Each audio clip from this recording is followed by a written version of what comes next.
Primeiro eu quero agradecer ao convite feito pelos organizadores do evento, o professor Marco Antônio, a professora Suzana, o professor Miguel, parabenizar todos pela organização do workshop, acho que estão todos de parabéns.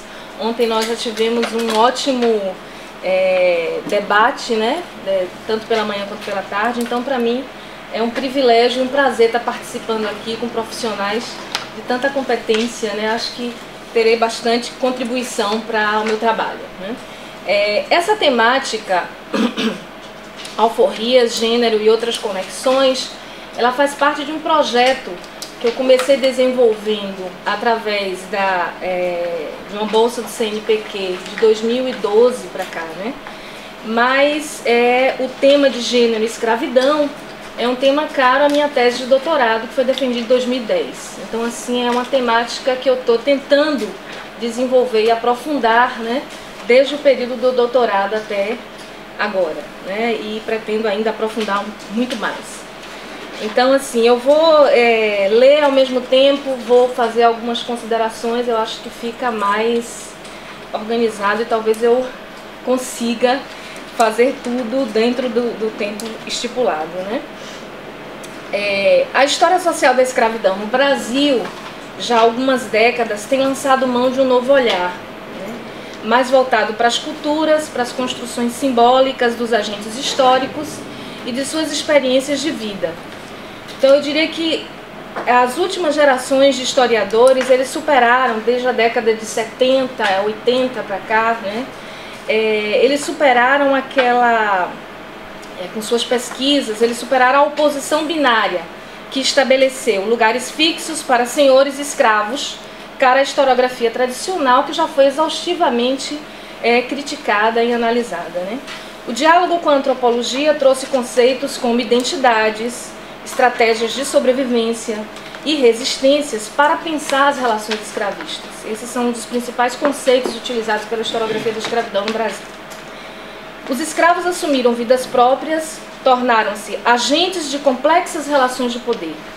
A historiografia da escravidão abandonou o princípio de domínio-opressão para entrar nos processos, utilizando fontes diversificadas como testamentos, inventários, processos crimes, registros paroquiais, escrituras públicas, periódicos, entre outros. Nesse contexto, surgiram diversas pesquisas sobre mulheres escravas e libertas. Mas a grande maioria deles tem ignorado o gênero como categoria de análise possível para a história social da escravidão. Este trabalho que eu estou propondo, ele tenta generificar as relações escravistas, repensando as alforrias principalmente. Trata-se de tentar superar as identidades prontas, considerando as construções simbólicas e culturais dos agentes e suas experiências de vida, pensando as mulheres e os homens enquanto construção, ou seja, entidades resultantes de práticas culturais construídas historicamente. Pretende-se discutir patriarcalismo e, consequentemente, o paternalismo, que é também um conceito caro à história da escravidão, conceitos que fixam identidades e hierarquizam as relações de poder entre homens e mulheres de maneira estática e determinante. Não problematiza muito essa relação entre homens e mulheres. O conceito de patriarcalismo tem sido fundamental para pensar a história do Brasil. O exemplo principal é Gilberto Freire, que estabeleceu essa conexão direta, inclusive entre escravidão e o patriarcalismo, para entender a sociedade brasileira, mas outros também, como Oliveira Viana e outros autores. Este conceito se refere a um período que precede ao capitalismo, como diz Weber. O poder patriarcal é um sistema de normas baseadas na tradição, e o elemento básico do patriarcado é a obediência ao senhor. A autoridade do pai como inquestionável, mas por outro lado, esse sistema pode constranger o senhor a tratar seus súditos de forma protetora, que é o paternalismo, um conceito utilizado também pela historiografia da escravidão. O que distingue das relações que ocorrem com a exploração racional do trabalho sob o sistema capitalista. As relações de poder nesse sistema são pautadas em autoridades pessoais, né, na sujeição pessoal, tanto de escravos em relação aos seus senhores, como de mulheres em relação aos seus maridos. As características apresentadas por Weber são aquelas da sociedade antigo regime.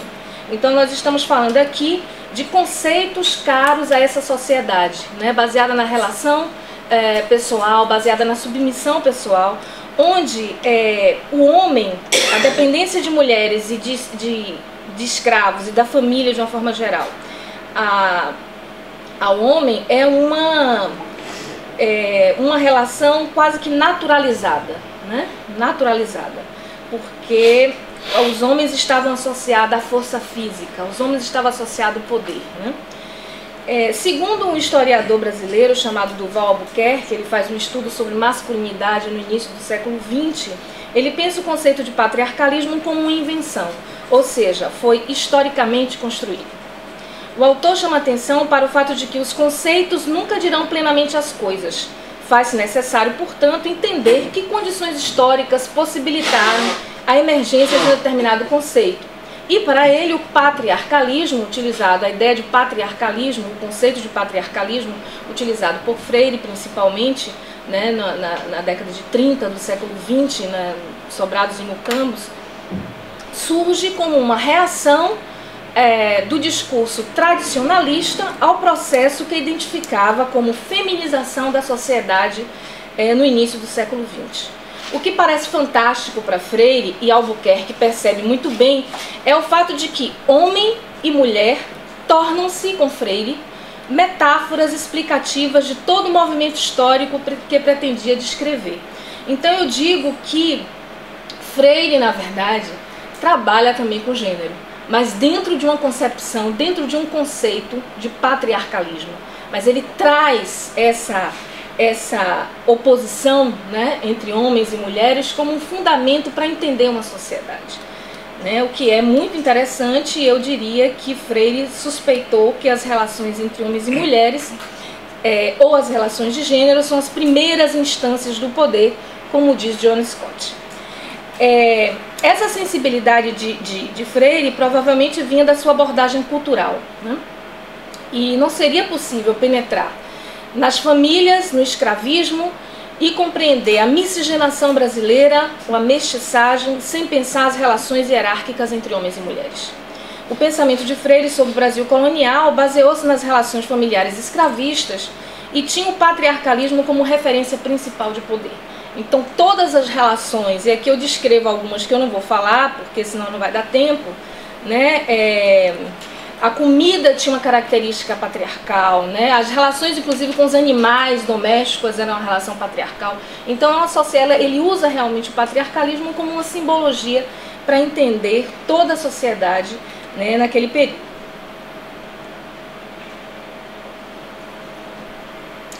Além de concordar com o professor Durval Albuquerque de que o patriarcalismo é uma invenção ou uma metáfora, e também com a professora Sheila de Castro Faria, que pensa o patriarcalismo como uma ideia, né, como uma representação, como um discurso, né, muito mais do que uma realidade em si.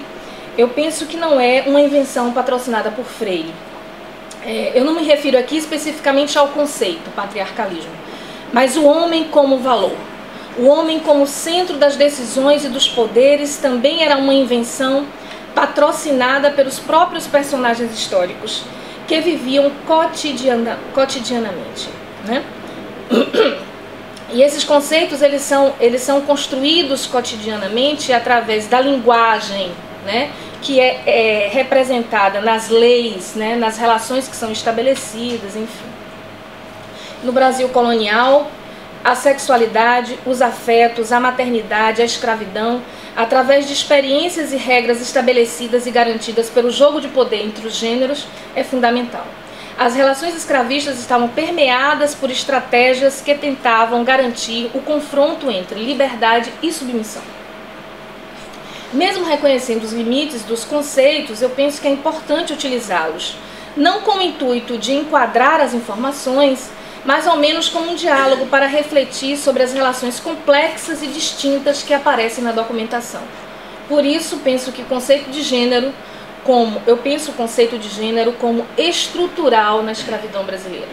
Para entender as relações escravistas, eu acredito e utilizo o conceito de gênero como um fator estrutural, né? Não é um tema à parte, não é estudar mulheres separadas, é estudar a relação de poder tendo o gênero como referência, né?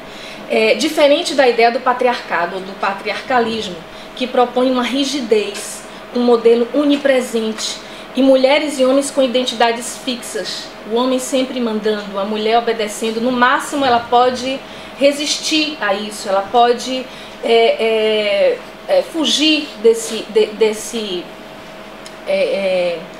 sistema, né? E a ideia de gênero não, ela é muito mais dinâmica.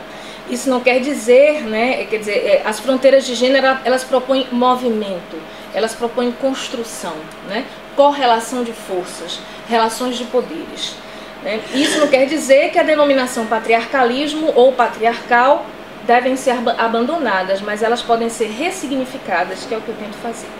Então existem várias formas de pensar as relações de gênero. A Joan Scott, ela cita, entre outras, os esforços que as teóricas do patriarcado fizeram para explicar a subordinação das mulheres através da necessidade do macho dominá-las, sobretudo no que diz respeito à reprodução. Para outras teóricas, a resposta para a subordinação feminina estava na sexualidade em si, ou seja, a reificação sexual é o processo primário da sujeição das mulheres. Para a professora Joan Scott, né, no texto dela, Gênero como Categoria de Análise Histórica, apesar de reconhecer a importância dos vários questionamentos trazidos pelas teóricas do patriarcado para explicar a desigualdade entre os homens e as mulheres, ela coloca alguns problemas. Primeiro, enquanto aquelas propõem uma análise interna ao sistema de gênero, afirmam igualmente a primazia desse sistema em relação à organização social no seu conjunto. Mas as teóricas do patriarcado, diz a professora Joan Scott, elas não explicam o que é que a desigualdade de gênero tem a ver com as outras desigualdades. Então é isso que eu tento trazer aqui. O que é que a desigualdade de gênero tem a ver com a escravidão? No que ela pode contribuir, né, com essa análise sobre a escravidão, né? Essa seria uma teoria problemática do patriarcado para os historiadores, como de Joan Scott, porque ela pressupõe um sentido coerente com ou inerente ao corpo humano, né? Fora qualquer construção sociocultural e, portanto, a não historicidade do gênero em si.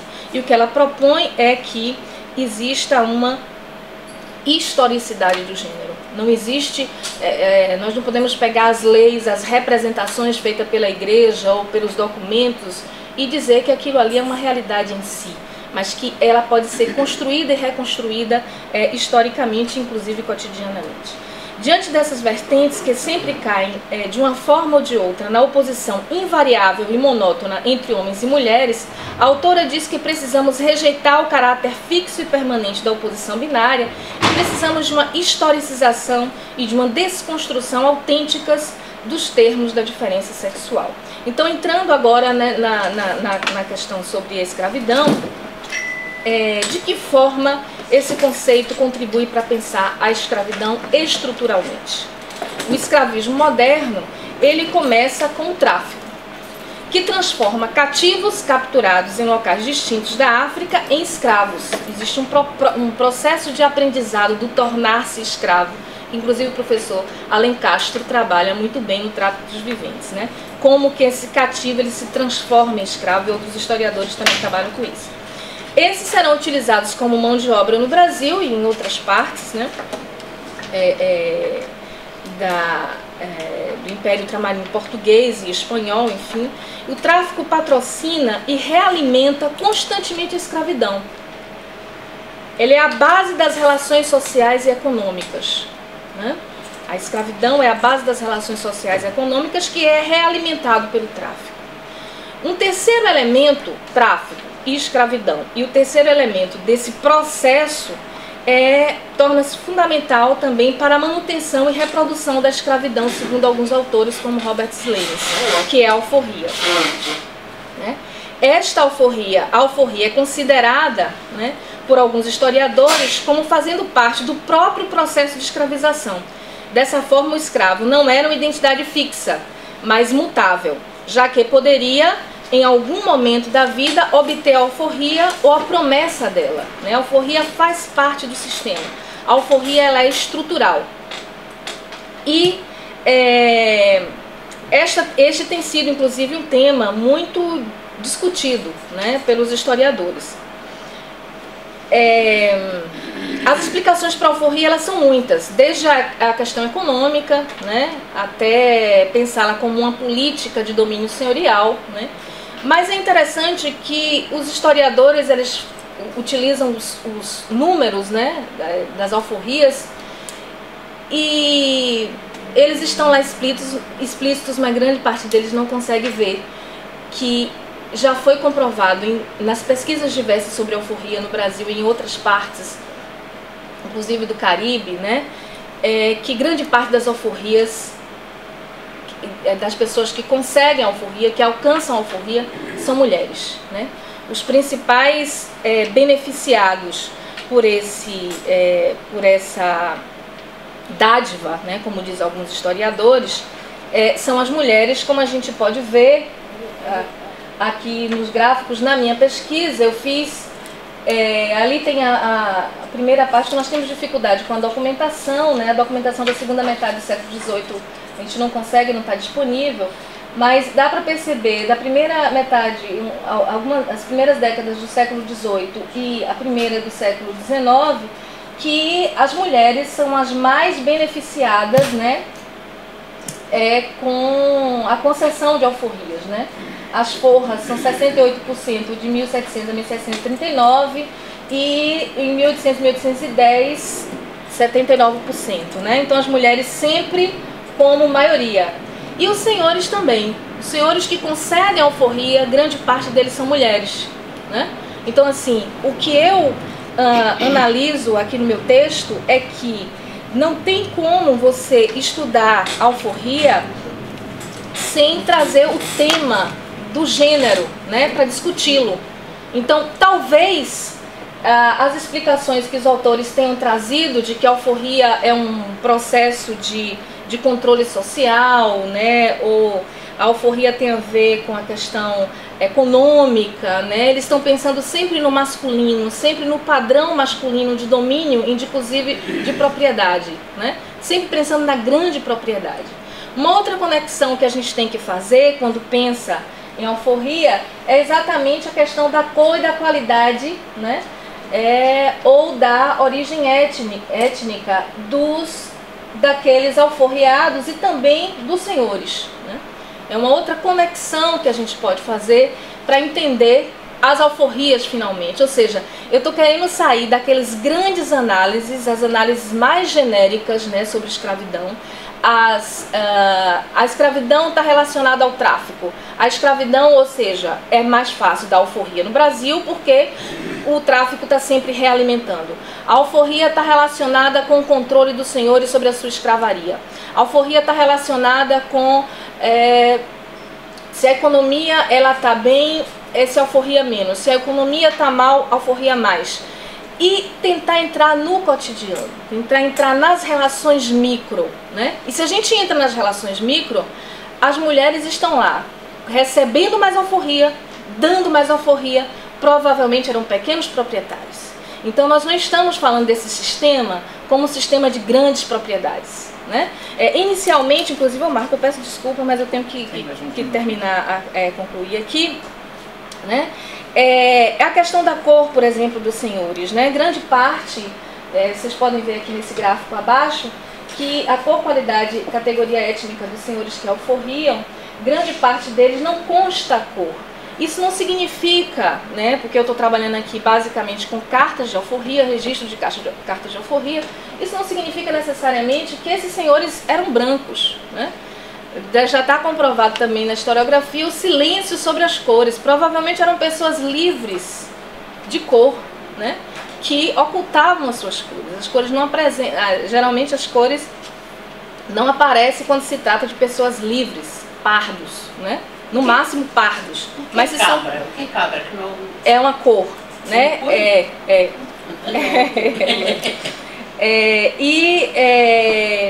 Tem um outro aqui também sobre... Não passou. Não passou?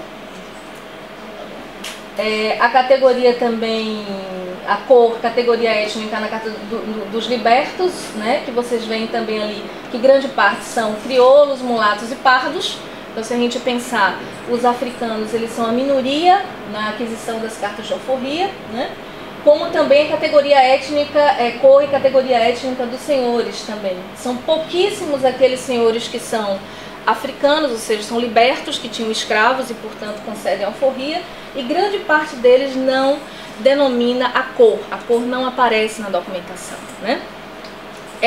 Então, o que a gente percebe é que tanto os alforriados, homens ou mulheres, na maioria, eram pardos, mulatos, cabras ou crioulos, filhos de africanos nascidos no Brasil, né, os crioulos, enquanto que os pretos e os negros de nação estavam em menor número.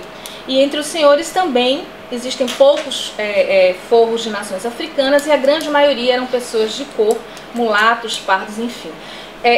Concluindo, né, claro que tem muito mais coisa, o gênero ele é determinante para pensar as alforrias. E esta é uma conexão fundamental que a historiografia precisa levar em consideração. E apesar das explicações para as mulheres serem a maioria entre os alforriados já ter sido levantada por alguns autores, né, e aí eu não vou citar aqui os autores, Sheila de Castro Faria, Inês Oliveira, né, que pode ser explicações variadas, né, mas eu acredito que poderia ser uma explicação mais estrutural, como por exemplo, as mulheres eram consideradas na sociedade de antigo regime mais vulneráveis que os homens, né? Portanto, elas eram menos relevantes do que eles e menos perigosas também, né? Semelhante ao que pensa Camilla Collin. Então, mas mesmo neste último caso, nesta última análise de que as mulheres eram menos relevantes, ela também não explica o que aparece na documentação, que aí você tem que entrar em relações mais micro, em relações mais cotidianas. Eu acredito que só será possível a gente ter uma análise mais aprofundada, trazendo o gênero como estrutural e ao mesmo tempo estabelecendo conexões documentais. Só as conexões, né, entre vários documentos é que vai poder trazer uma análise mais voltada para o cotidiano, né, para o mito. Então a minha defesa é que realmente a gente saia desses grandes processos, né, desses números, e entre mais nas relações micro, estabeleça relações e comece a ter uma outra visão sobre essas relações escravistas, não só em relação à alforria, mas outras relações que são forjadas aí. Desculpe, eu acho que eu passei um pouco do tempo. Não, mas só 2 minutinhos. Obrigada. Obrigado.